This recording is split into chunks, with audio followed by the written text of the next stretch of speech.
Hello friends, आप लोगों का मेरे इस ज्योग्राफी के क्लास में स्वागत है। आप लोग यदि क्लास को कंटिन्यू देखते रहे होंगे तो आपको पता होगा कि लास्ट क्लास में हमने भारत के चट्टान के बारे में पढ़ा था और वो हमारा समाप्त हो गया था। भारत के विभिन्न क्षेत्र में विभिन्न चट्टानों के बारे में पढ़ा था। आज हमारा एक नया टॉपिक स्टार्ट होगा जिसका नाम है भारत का भौतिक विभाजन।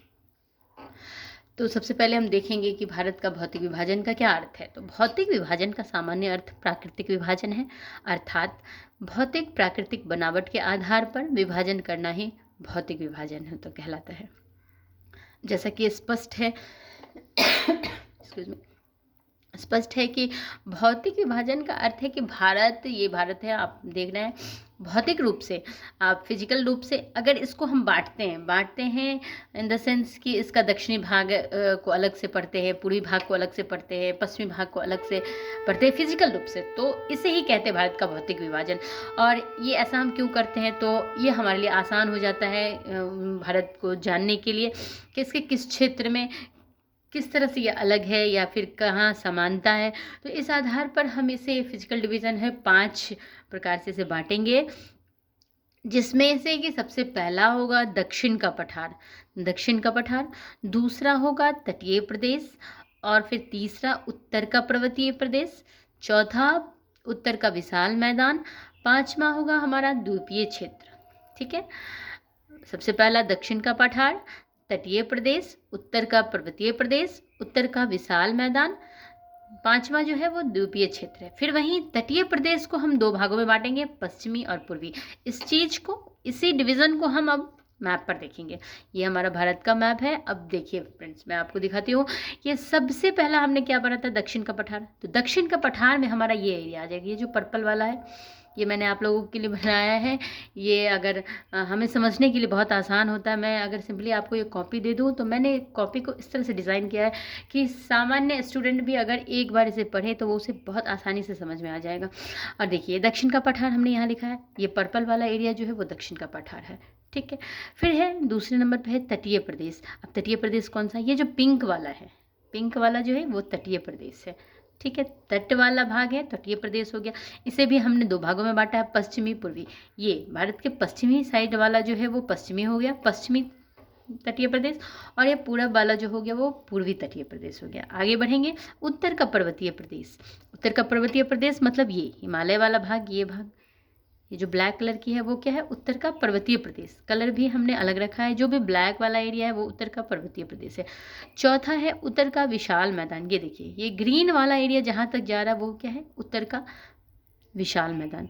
फिर पांचवा है द्वीपीय क्षेत्र। अब द्वीपीय क्षेत्र क्या है, तो आपको द्वीपीय क्षेत्र में क्या आ जाएगा, ये जो हमारा द्वीप है अंडमान निकोबार, ये हमारा द्वीपीय क्षेत्र में आ जाएगा। तो इस तरह से अब हम एक एक करके डिस्क्राइब करेंगे। ये मैंने आपको दिखाया है, आप भी अपने कॉपी पे नोट डाउन कर लें। अगर वन साइड में हम देखेंगे तो फिजिकल डिवीज़न इस तरह से हमने 5 भागों में बांटा है और 5 को हमने यहाँ दिखा दिया है। ये जो है ये ऑरेंज वाला वो हो गया डेजर्ट, इसे भी हम पढ़ेंगे। यहाँ हमने आपको इसके बारे में नहीं बताया और हमने यहाँ मेंशन भी नहीं किया है, तो इसे हम एक और बढ़ा करके लिख सकते हैं कि ये जो छठे में हम लिख सकते हैं भारत का मरुस्थलीय भाग, भारत का मरुस्थलीय प्रदेश।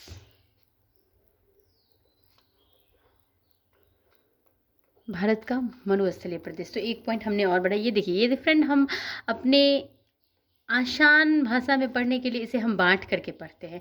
तो ऐसा नहीं है कि हमने 5 कहा 6 कहा, ऐसा कुछ नहीं है कि जो, चलिए हम इसे अब 6 भागों में बांट करके पढ़ेंगे, जिसमें हम ये जो द्वीपीय क्षेत्र पढ़ेंगे, इसमें हम ये अंडमान निकोबार पढ़ेंगे और एक और लक्षद्वीप के बारे में भी पढ़ें। इस फिगर में मैं इसे नहीं बनाई हूँ, आप चाहे तो उसे भी बना सकते हैं इसमें, पर हम इसे विस्तारित रूप से पढ़ेंगे और ये एक बहुत लंबा टॉपिक जाने वाला है, तो एक एक करके हम पढ़ेंगे, सबको हम डिस्क्राइब करते जाएंगे।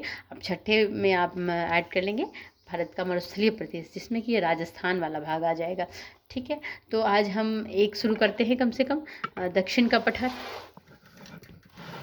तो सबसे पहला हम पढ़ेंगे दक्षिण का पठार। अब इसमें हम क्या पढ़ेंगे दक्षिण के पठार में? तो सबसे पहले इसके सीमा के बारे में पढ़ेंगे कि कहाँ से स्टार्ट होकर के कहाँ तक खत्म होती है। फिर विस्तार पढ़ेंगे, सीमा पढ़ेंगे, इसके चारों साइड का इसका विस्तार पढ़ेंगे, और फिर इसकी उत्पत्ति कैसे हुई, ठीक है।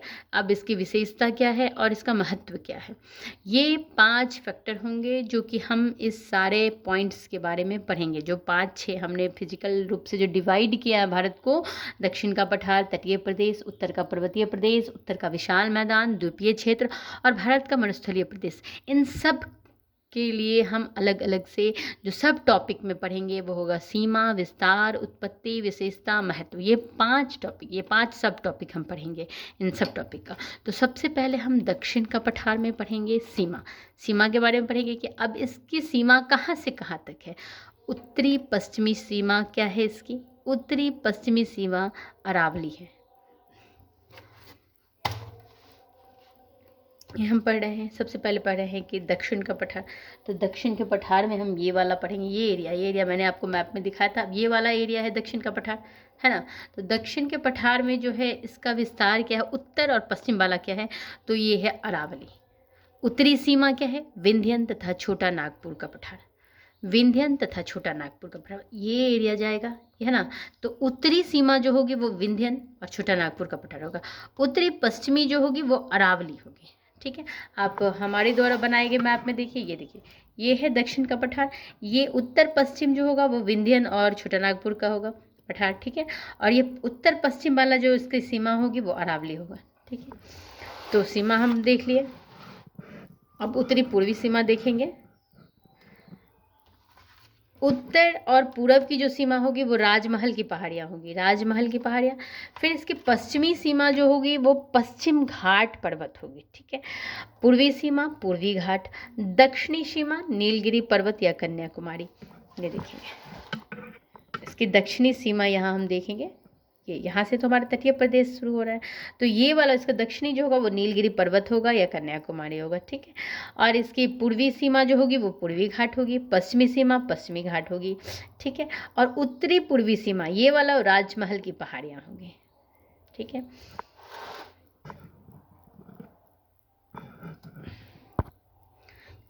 प्रायद्वीपीय पठार एक टेबल लैंड का उदाहरण है जो कि पुरानी क्रिस्टलीय चट्टानों से बनी है। इसके निर्माण में आग्नेय एवं रूपांतरित चट्टानों की भूमिका है।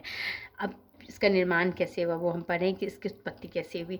जब गोंडवाना लैंड का विखंडन के पश्चात प्रायद्वीपीय भारत उत्तर पूरब की तरफ गति कर रहा था, तो गति के इसी क्रम में सबसे पुरानी पठारी क्षेत्र का निर्माण हुआ जो कि दक्षिण का पठार हुआ। मतलब कि आप देखेंगे कि ये वाला जो एरिया है वो एक टेबल की तरह है, टेबल की तरह है। वही हमने यहाँ कहा है कि प्रायद्वीपीय पठार एक टेबल लैंड का उदाहरण है जो कि पुरानी क्रिस्टलीय चट्टानों से बनी हुई है, बहुत पुरानी है ये एरिया भारत का बहुत ही पुराना है। इसके निर्माण में आग्नेय और रूपांतरित चट्टान की भूमिका है। सीधे सीधे क्वेश्चन पूछा जाता है कि दक्षिण का जो पठार है उसमें कौन सी चट्टानें पाई जाती है, तो कौन सी चट्टानें पाई जाती है, आग्नेय और रूपांतरित चट्टानें। तो जब गोंडवाना लैंड का विखंडन हुआ था, जब टूटा था गोंडवाना लैंड, तो प्रायद्वीपीय भारत उत्तर पूरब की तरफ घिसका था, ऊपर की तरफ घिसका था, जिसके कारण क्या हुआ था कि इसे पुराने पठार क्षेत्र का निर्माण हो गया और जो कि दक्षिण का पठार बन गया, है ना। तो पठार में कई बड़ी बड़ी घाटियाँ एवं छोटी छोटी पर्वत उपस्थित है। किसमें? दक्षिण के पठार में घाटियाँ भी है और छोटी छोटी पर्वतें भी है। वास्तव में यह पठार कई पठारों का समूह है, इसी कारण इसे दक्कन ट्रैक भी कहा जाता है। देखिए आप ध्यान देंगे फ्रेंड्स, मैंने क्या कहा है कि दक्षिण के पठार को दक्कन ट्रैक कहा जाता है, दक्कन ट्रैक कहा जाता है। क्यों कहा जाता है दक्कन ट्रैक? तो इसमें बहुत सी पठारें आती है, छोटी छोटी पठारें आती है, वो भी हम आगे पढ़ेंगे कि तो इन बहुत सारे छोटे छोटे पठार आते हैं तो इसे दक्कन ट्रैक कहा जाता है। चूँकि दक्कन का पठार है तो इसे दक्कन ट्रैक कहा जाता है। अब हम इसकी विशेषता पढ़ेंगे। उत्पत्ति हमने पढ़ लिया कि कैसे उत्पत्ति हुई थी इसकी। जैसे गोंडवाना लैंड का विखंडन हुआ था तो जो ये पठार है वो उत्तर की तरफ, उत्तर पूरब की तरफ इसका घिसकाव हुआ था और इसी से दक्षिण पठार का निर्माण हुआ था, ठीक है। तो अब हम विशेषता पे जाएंगे, जिसमें सबसे पहला होगा हमारा कि यह दरारी प्रकार के ज्वालामुखी विस्फोट का परिणाम है। यह दरारी प्रकार के ज्वालामुखी विस्फोट का परिणाम। दूसरा है कि यह कई पठारों का समूह है। इसे दक्कन ट्रैप भी कहा जाता है, ये तीसरी विशेषता हुई। चौथा है कि इसमें ग्रेनाइट, बेसाल्ट, नीस और सिस्ट प्रमुख चट्टान है। पांचवा है कि ये क्रिस्टलीय चट्टानों का उदाहरण है। ये विशेषता हम फ्रेंड्स खुद भी लिख सकते हैं। आप जैसा मैंने आपको वहाँ यहाँ बताया, जो चीज़ हमने यहाँ बताया है इसे ही पॉइंट्स में हम विशेषता में ऐड करें कि ये सब इसकी विशेषता तो ही हुई ना, कि इसमें कौन सी चट्टानें पाई जाती है, इसे दक्कन ट्रैप कहा जाता है, या पठारों का समूह है। तो ये क्रिस्टलीय चट्टानों का उदाहरण है, ये आग्नेय तथा रूपांतरित चट्टानों का उदाहरण है, ये अपारगम्य चट्टानों का उदाहरण है। आठवां हो गया, ये क्षेत्र धात्विक खनिजों के लिए प्रसिद्ध है। एग्जाम्पल यहाँ iron, manganese, nickel, cobalt, bauxite, तांबा इत्यादि की उपलब्धि की यहाँ पे उपलब्धि होती है। और ये जो नौवां है, यह क्षेत्र काली मृदा के लिए प्रसिद्ध है, लेकिन जिस क्षेत्र में अधिक वर्षा होती है वह उस क्षेत्र में लाल मृदा एवं लेटराइट मृदा के लिए भी प्रसिद्ध है। और इसका 10वां पॉइंट है, जीवाश्म तथा जीवाश्म ईंधन का अभाव है। किसमें? दक्षिण पठार में। अब इसको क्लासिफाइड करेंगे हम, कि जैसा हम आपको बताएं कि इसमें जो है सो अलग अलग तरह की पठार है, छोटे छोटे पठार हैं, तो उन पठारों के बारे में हम जानेंगे कि कौन कौन से पठार है इस दक्कन ट्रैप में। तो प्रमुख पठार जो है इसके अंतर्गत, वो सबसे पहला मालवा का पठार, छोटा नागपुर का पठार, बुंदेलखंड एवं बघेलखंड का पठार, रांची एवं हजारीबाग का पठार, शिलोंग मेघालय का पठार, बस्तर का पठार, दंडकारण्य का पठार, दक्कन का पठार, कर्नाटक का पठार। ये कुछ प्रमुख पठार हैं, छोटे छोटे हैं। तो इन्हीं सब के कारण जो कि दक्षिण का पठार है उसे दक्कन ट्रैप कहते हैं। और जो छोटी छोटी पहाड़ियाँ हैं यहाँ पे, वो सबसे पहले आपकी अरावली, विंध्यन, सतपुड़ा, मैकाल, अजंता, हरिश्चंद्र, पश्चिम घाट, नीलगिरी, कांडमम, अनामलाई, नल्लामलाई, पूर्वी घाट, राजमहल, शेवराई, जावेदी, नल्लाबार, अनामुदी, ये कुछ पहाड़ हैं जो कि दक्कन के पठार में पाई जाती है। इन सब के कारण ही इसे दक्कन ट्रैप कहा जाता है। Thank you. तो अगले क्लास में हम पढ़ेंगे मालवा का पठार। इसको भी मैंने आपको कहा था कि ये बहुत लंबा टॉपिक जाएगा। अब हम पहले ये एक एक पठार को बताएंगे, तो अगले क्लास में हम मालवा का पठार पढ़ेंगे।